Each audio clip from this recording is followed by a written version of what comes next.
ഈശോ മിശിഹായ്ക്ക് അത്യുന്നതങ്ങളിൽ ദൈവത്തിന് മഹത്വം, ഭൂമിയിൽ ദൈവകൃപ ലഭിച്ചവർക്ക് സമാധാനം.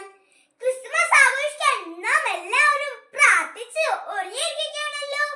എന്താണ് ക്രിസ്തുമസ്? അതെ, ലോകരക്ഷകനായ ഉണ്ണീശോയുടെ ഓർമ്മദിനം.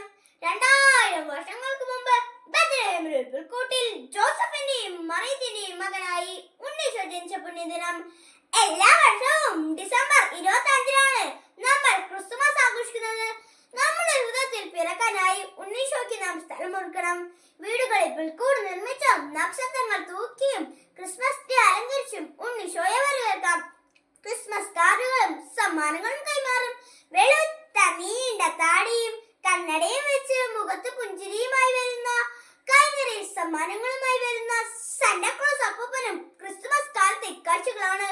ശത്രുക്കളെ പോലും സ്നേഹിക്കാൻ നമ്മെ പഠിപ്പിച്ച യേശു ക്രിസ്തുവിനെയാണ് ഓരോ ക്രിസ്തുമസും നമ്മെ ഓർമ്മിപ്പിക്കുന്നത്. ഭക്ഷണവും വസ്ത്രവും പാർപ്പിടവും ഇല്ലാത്തവന്റെ ഹൃദയ നൊമ്പരങ്ങളെ കൂടി ഓരോ ക്രിസ്തുമസും നമ്മെ ഓർമ്മിപ്പിക്കുന്നുണ്ട്. സ്നേഹം നൽകി, സമയം നൽകി, ആരോഗ്യം നൽകി അവരെ സഹായിക്കാൻ ഡിസംബറിലെ തണുത്ത പുലരികൾ നമുക്ക് ശക്തിയേകണം. സ്നേഹത്തിന്റെയും സമാധാനത്തിന്റെയും നല്ല ക്രിസ്തുമസിനായി നമുക്ക് പ്രതീക്ഷയോട് കാത്തിരിക്കാം. എല്ലാവർക്കും എന്റെ ഹൃദയം നിറഞ്ഞ ക്രിസ്തുമസ് മംഗളങ്ങൾ. നന്ദി. ജയ് ക്രൈസ്റ്റ്.